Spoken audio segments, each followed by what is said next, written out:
A very good afternoon and welcome. This is SA Today. We are doing things a bit differently. We do have our colleague Unathi Bhatyashe, who will be taking over at, of course, the IEC Results Operations Center out in Midrand. Unathi, a very good afternoon to you. What do you have for us at this stage?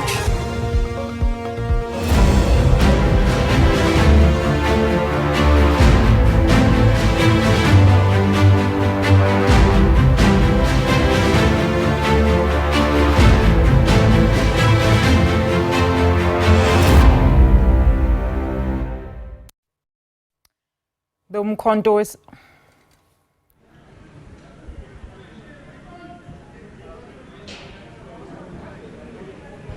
Well, a very good afternoon to you, Alicia, and of course our viewers. Yes, indeed, Alicia, we are doing things a little bit differently this time as we count down to that crucial elections, the 29th of May 2024. But before that, as we've heard from the IEC a little bit earlier on, is that, of course, they are ready to process the 1.7 million South Africans that they have indicated that they will be doing the special voting that's taking place tomorrow, the 27th, and, of course, the 28th of May 2024. We're coming to you live from the IEC's Operations Center. Of course, this is the ROC, the Results Operating Center in Midrand. It's the first time that the IEC is hosting this hub center right here in Midrand. They've been doing so in Tshwane since 1994, essentially.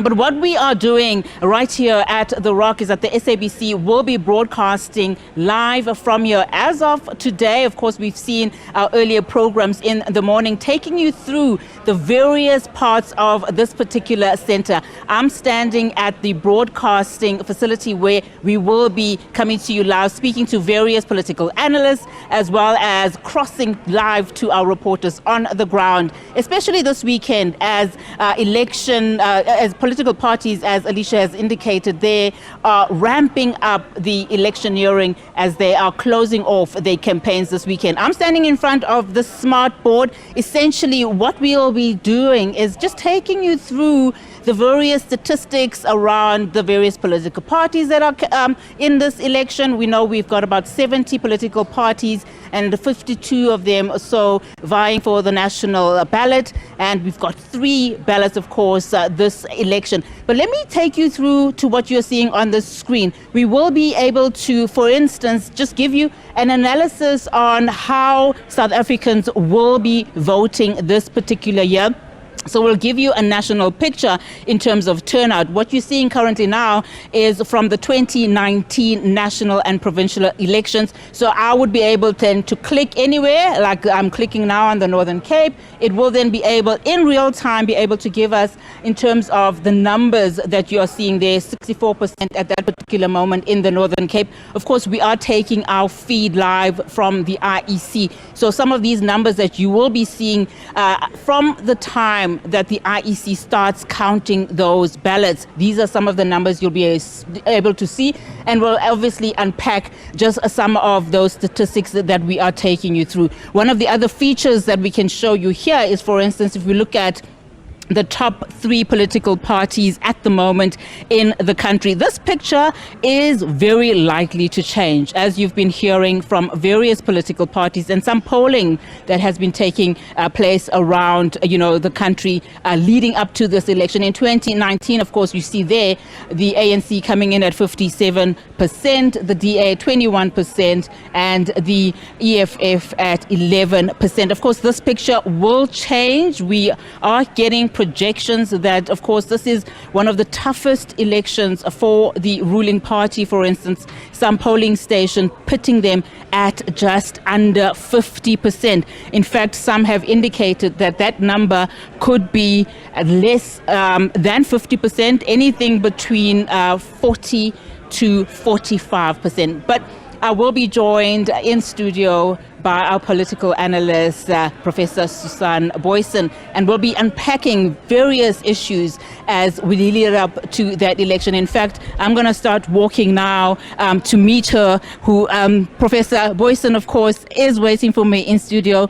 Prof, of course, it has been an interesting couple of weeks and months, dare I say, for various political parties. I mean, what we're seeing this weekend is, of course, we're seeing an intensity of promises being made by political parties. They are basically summarizing their policies and literally wooing voters. I mean, is it enough? Do you think particularly when you look at the top three parties and the new entrants that are coming in, have they done enough to convince voters that indeed they are the rightful party going forward? Well, it is so interesting the ways in which this has been playing out. And we know that voters, South African voters particularly also this time around, are so skeptical of the political system, of whether democracy has been working for them, and of the different political parties and what these parties have been doing or not. And so it is not surprising, and I think we see the evidence, that these voters are very clued up, are very cynical, are very certain that they've heard the bulk of these promises before, and especially it can be ludicrous the extent to which political parties who have not got a chance to get 1 percentage point of support actually make the promises of how they will govern. But it is good to hear the party's intent, to hear what their plans are, how that compares between parties, because even if those parties just end up in a coalition formation, for example, it will be very good to be helped to hold those parties to account, to say, you've promised it.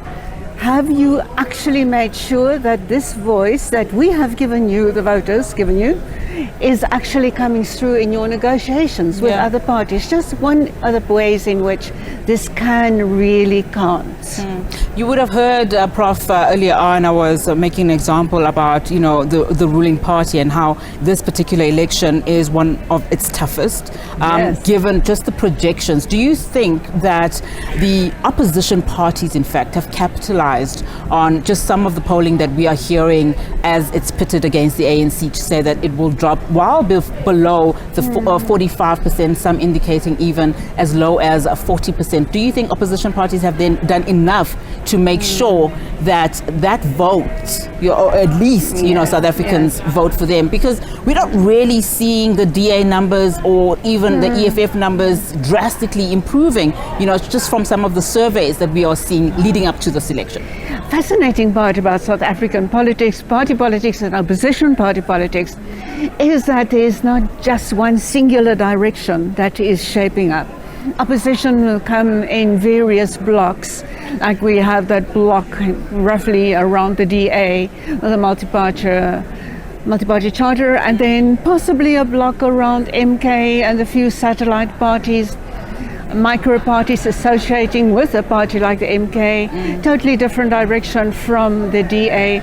So whereas this is a really historical moment that the ANC could very well be dipping below 50% in its overall result, there is not going to be one singular opposition party bloc that can match that. Wow. Which can mean that the ANC could possibly get by on being the dominant party in a coalition, and then getting a few topper parties to help, or even do something like a minority government and get the occasional help by other political parties to help with budget votes or election of the president, whatever the case may be.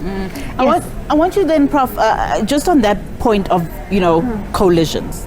A scenario where we are seeing the ANC then being this dominant partner in a coalition. Having listened to what some political parties have been saying, some absolutely saying that they will not be in a coalition with the ANC. What are the likely scenarios in terms of that particular coalition? There are various ones there. Of course, the first one is a top-up with a range of small political parties, which can be difficult to manage, as we've seen in local government, metropolitan coalitions, for example. It could also be that the ANC is short about 5 or 6 percentage points to get that, and then look at a party like the IFP and get them out of the multi-party charter and say, we can offer you co-governance. I'm sure the IFP would really like that, because several of these small political parties, also the EFF, really crave that kind of invitation and opportunity, possible opportunity, because they know in their own growth trajectories they will not get enough support to be able to make it into government themselves. So a coalition with the ANC would really make it for them. If there is a bigger shortfall, I would say in a region of 10-12%, maybe the EFF fits the bill. Then ANC, of course, going to get through this very big moment of truth. Do they go with the EFF, or perhaps see if the DA and its associated partners would be willing to come in on a type of government of national unity, a very inclusive type of coalition. So these are the broad options that are available. And the fascinating thing about this election is that 3-4 days before the vote is being cast, we really do not know what direction it's going to go. Especially, I mean, one of the things that has been said, shook up the political landscape would be the entrance of some political parties, but particularly the MK party. Just talk to us about what this means then. I mean, we know, of course, the dynamics with the MK party as well as the ruling party. But with the MK party coming in, where are opposition parties, particularly the DA and EFF, likely to feel it most? They are feeling it in a big way, and especially there's a direct circularity of movement between EFF, MK and ANC. We see those support percentages very widely in a province like KwaZulu-Natal. A big thing that the MK party is doing is there might have been some chance, some doubt whether the ANC could not perhaps still make that 50%. But I think with the MK in the picture, in a big way in the picture, it's almost confirmed that the ANC will not make that 50%. And that then indirectly helps the DA, because the DA formation will in all probability be the second biggest after the ANC. And we know, because of personal dynamics between Cyril Ramaphosa and Jacob Zuma, for example, it is very unlikely that there will be a convergence between those parties. So what affects one group of parties here automatically has positive, negative impact on the others. So many moving parts in this possible coalition dynamic. I mean, I know it's early days, but I'm going to give you another, possibility in a scenario. Say the DA then does get these crucial numbers because of help, inadvertently by the MK party. How then would that fit in with the multi-charter party, for instance? Because a lot of people saying now that even if, the ANC does come below the 50%, that the DA with the multi-party charter can still not be the dominant party that we will see, in a coalition scenario, as an example. Yes, indeed. The DA also in its multi-party charter formation, those percentages just do not add up to 50%. It could be that they form a very significant bloc, but it is likely that there will be these several, and possibly three, ANC, MK, DA, EFF, could even be pushed out of the running for the top three by MK, although by current indications and by current polling, and there is so much polling, by the current good and credible polls, I should say, EFF would still come in as a third biggest, but it would have been damaged in its proportions that it gets. So I think this type of scenario then shows three blocks and a relative stalemate of 3 or 4 blocks, if one counts the EFF separately. Before the MK party was actually, launched, the EFF was touted to be significantly, the kingmaker of sorts, particularly in KwaZulu-Natal. But that dynamic has significantly changed. I mean, where do we peg the EFF now? Somebody listening to you now saying that, they don't actually know who to vote for, primarily because the parties that they will vote for, they don't even know who they'll be in coalition with. It could be somebody that is trying to, have a change away from the ruling party, maybe give in EFF a chance. But now that you speak about coalitions, it may very well be that we find ourselves in the right place, as voters. I think voters have got such a difficult choice facing them in this election, because I think all political parties actually have a moral political obligation to tell their voters, if I don't make it as majority party into government, these are the parties I am very likely to associate with, because that's so that all voters can know what are the implications of a vote they give to a particular party. But political parties have been very, very reluctant to do that. They all claim to be running for an outright majority, never mind how small they are, and which means voters, their life is made very difficult for voters. They can give a vote to some party out of opposition to the DA or to the ANC, and yet that party, come coalition time, may be associating with exactly those parties. So voters have got a lot to consider, not just in these last few days before the election, but also after the election, when we're possibly going to be an intense 2 weeks in which many coalition negotiations are going to take place. And then I think there's going to be a lot of space for public voice and voters immediately holding their parties that they'd voted for to account. And I'm glad you mentioned that, because what we've been seeing over the past, weeks, as the SABC going to various provinces, speaking to people on the ground, is that they need change, and they need change yesterday. So you speak about accountability.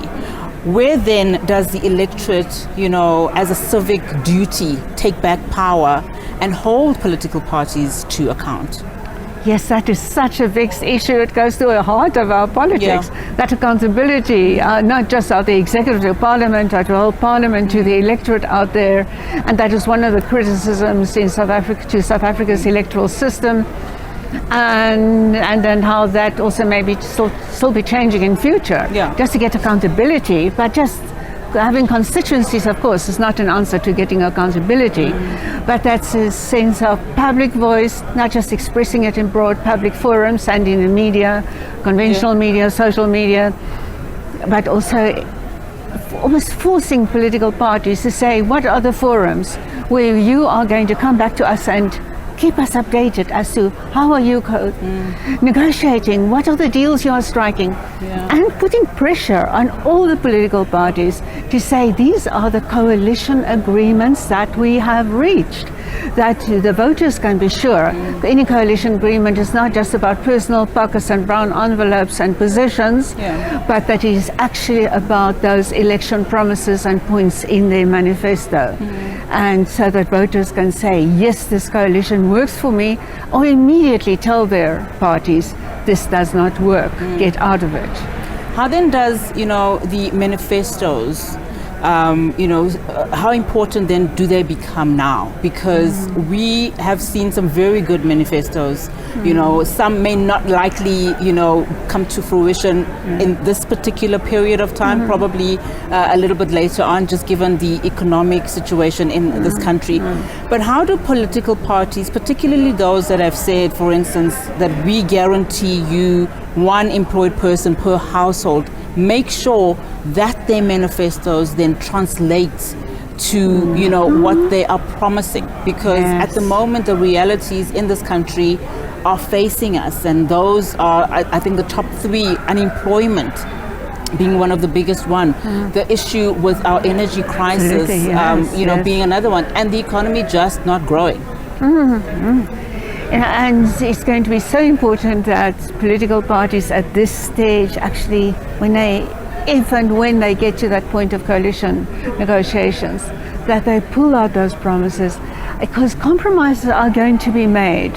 Very often when we get to work in coalitions, this is actually around very practical governance programs, beyond ideologies and beyond sweeping narratives, but that parties can agree on, yes, we're going to create jobs, we're going to create it in this way, in a way that can encapsulate both 2 or 3 or 10 political parties' election manifestos. And those manifestos will then really come into play and be a very significant reminder as to what is the basis on which these parties were elected even into their 1 or 2% mandates. One of the things that we haven't really, spoken a lot about, but is how the world is currently viewing South Africa and what is currently playing out. I mean, we're not the only country, of course, that is heading to crucial elections, but I would imagine, that the interest in South Africa, whether it be political or economic, is there. Yes, indeed. South Africa, despite being such a small, just one little election case among so many, is in a way of special interest because of our historic apartheid past and the grand transition that we've seen and successful elections that we've seen since, and the ANC retains a certain kind of stature as former liberation movement. So that interest is always there. And it places a huge responsibility on voters' shoulders as well. Yeah, but particularly because the South African country has been so vocal on geopolitical issues that we are currently seeing playing themselves out. I mean, the world would then have that interest in terms of what does this mean when this political outcome becomes a reality. Yes, the world's going to be very interested to get extra focus, and that is happening, on how South African institutions and public representative institutions like National Assembly and Parliament in general actually function or malfunction, and how many of these things have really not been working so well, and how South Africans internally are not always as consistent as they are externally to push for basic human rights. So yes, there's a big focus on that aspect of South Africa too. I want to touch a little bit about something that has also come out today, Prof, in terms of just the integrity of these elections. Of course, just leading up to the elections, the IEC has had to deal with a number of court cases. I think a number that has been thrown around is 17 court cases. They've won about 14. There are still some outstanding court cases there. Today we're hearing of possible and vote rigging, in terms of some things that have come out in the media space. How important then is is it for the IEC to remain independent and to also, remain credible? Yes, everything in these next few days and in the foreseeable future now, post-election, will hinge on that. Because so far, I really believe they've operated with integrity, and there will be challenges, especially if one works in a contested terrain and on very tight timelines. Many of these challenges will be there. They've always been there, but more, I believe, this time around, and likely to be even more after the elections. We know there are always many legal contests in the days following the elections. I can anticipate that will be escalating. Also, with so many other small parties not used to contests like this coming into the picture and having to come to terms with the rules, etc. So, but I think overall the IEC has been sticking to the rules. It still speaks for itself. That is one, arraigned the bulk of these cases, and so there's due process, and they have been staying out of politics. They have been very lenient in most cases, accommodating the newcomers, the new parties. So I think they've done quite well on that front. Talking about them being accommodated, of course we are coming live, from the Results Operations Center right here in Midrand, and you already can see where political parties will be positioned, as well as IEC and the observers, of course, which is also important. You talk about, the IEC being very accommodative. I mean, to what extent then do you think they've done that with independence, for instance? I mean, we've always just been throwing independence very loosely in this particular election, but their role is also significant and it is important. It is important, yes, in a context that South Africa, the Constitution, right at the top of the Constitution says South Africa is a multi-party democracy. And ways had to be found to accommodate independence within that system of multi-party democracy, which has not been easy. And we know some of the contests that have been around what is a fair level of proven support. So that we can also could also contain a ballot already significantly longer than the previous longest ballot, and retain that kind of accessibility on a ballot, that everybody inside doesn't come and get him or herself nominated as an independent candidate. But those candidates, speak with good independent voices and hopefully not filtered, although I think there are big questions about some of the independents at least, but not filtered by party political interests. That is in principle, in theory, the benefit of the independents. But we know they're finding it very difficult to campaign, very often scarcity of resources and not the kind of institutionalized presence that political parties has. So it is difficult for them, but I think it's a refreshing voice that is being added here and there. Another refreshing voice that is not as prominent is that of women. I mean, what is your take in terms of just what we're seeing from a gender disparity perspective? Are you disappointed that, we still have that one lone party that is essentially, started by a woman, the Good Party? We're not seeing a lot of women representatives, in as far as party formations are concerned? Yes. Over the years in elections, we've seen a women's party or some variation on a women's party here and there who never made it into representation in Parliament. And so, yes, it is disappointing that more women are not rising through the ranks. We see quite a few women, also a few independents, a few women in political parties just below the top leaderships in those parties. And that is significant, but it is for the individual political parties to make sure there is sufficient space, and it is for women themselves. In principle, the possibilities are really there. But by that very token then, the youth also comes and plays a role. Most of the time in these political parties, we're seeing young people being thrown at the league level. But one of the things that the electorate has actually come out to say is we want to see young leaders coming into these big party spaces, and not wait for future opportunities. How aggressive then do you think that the youth voice should be, particularly as these parties, fight for their survival? Yes. It's such an important thing for the youth to come through, and not for 40-something, 50-year-olds to be called youth or young leaders just because there are others who are much older than them. But it's so important, given the high proportion of the electorate, especially this time around. There's been a big change that is in that relative youth category of 18 until mid-30s, etc. A huge proportion of the electorate is in that category. And I don't find it surprising that youth often feel alienated from party politics and from the way democracy and multi-party democracy works in South Africa. Because they are not there, not in significant numbers at all. We're still seeing 80-year-olds, putting their hands up for political parties, and which is why there is this question of voter apathy amongst the youth. Maybe it's not that. Maybe it is the frustration that you speak of, that the youth are not given the chance that they need. Yes, the political system just doesn't speak their language, and they don't see their presences, their faces, their interest in a sufficient way.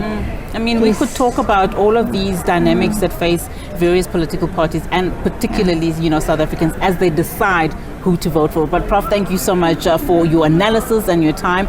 We are going to, of course, be, breaking down the various dynamics as we run up to these elections. But that was Professor Susan Booysen just talking about the various elements as we count down to that all crucial and important election. But from us here at the Results Operations Center at the IEC in Midrand, it's back to you in studio. My colleague there, Unathi Bhatyashe, live to us from Midrand at The Rock, talking about those very important numbers. In a short while, we will be taking you to one of the other political parties that are wrapping up their campaigning this weekend.